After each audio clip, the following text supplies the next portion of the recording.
Welcome to 5 Minutes in the Word, a daily devotional in the Word of God. So, Derek, we've been looking at Paul's letter to Timothy, his first one. He did write another one. We'll probably talk about that sometime. But we began in a previous 5 minutes to talk a little bit about widows and the care of widows. And we picked up really at verse 3 of 1 Timothy chapter 5. And I thought it'd be good just to set the stage by rereading that. Honor widows who are really widows. But if any widow has children or grandchildren, let them first learn to show piety at home and to repay their parents, for this is good and acceptable before God.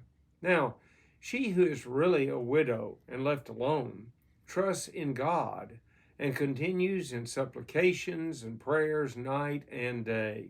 But she who lives in pleasure is dead while she lives. And these things command that they may be blameless. But if anyone does not provide for his own, and especially for those of his household, he has denied the faith and is worse than an unbeliever. So the early part of that, one of the big lessons we got, not the only one, was that a widow first ought to be taken care of by her family. Absolutely. But what about the church? Does it have any responsibility? Oh, definitely. The church does have responsibility, and it's not necessarily going to be to every single widow. I mean, there's going to be situations. That's what we're going to kind of see here. Now, granted, we're still going to show hospitality. We're not going to be, lacking in our hospitality and our generosity or anything like that. But at the same time, the first responsibility does come to the family. And then it comes to widows. I like the word that it uses that are really widows. I think that kind of carry some weight, kind of coming through all this, because you get to verse 9. It says, "Do not let a widow under 60 years old be taken into the number." So a first look at this is we're going to start seeing, hey, there are some that are not going to be added to this number that you're necessarily ministering to, at least in a full way. You're still being courteous and nice and things like that. But that these are younger widows that are able to go out and take care of some things themselves and start maybe forming another life. But and that's what it kind of goes on to here. It kind of gives some qualifications that it wants these people to have. It wants the next several verses. It wants these people. This is what they want them to be like in order to receive this kind of care and stuff. And it says there, and not unless she has been the wife of one man, well reported for good works. If she has brought up children, if she has lodged strangers, if she has washed the saints' feet, if she has relieved the afflicted, if she has diligently followed every good work. So here it's like, okay, it's not somebody under 60, not somebody that's not been the husband of one one man, wife. Thank you for correcting me. I heard it when I said it. The wife of one man. I think I'm used to talking about elders and stuff and telling them. Well, it sounds a lot like it. It does, doesn't yes, it? It does. And so, but you think about that, the wife of one man, and you see a kind of a connection with that. That this is somebody that is trying to be faithful in the way they live and the way they conduct themselves, the way they raise their children, the way in which they've served. This is the kind of person that you are wanting to minister to and to help.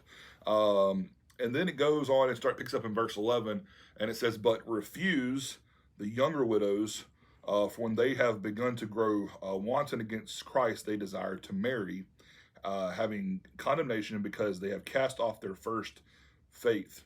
And besides, they learn to be idle, wandering about from house to house, and not only idle, but also gossips and busybodies, saying things which they ought not.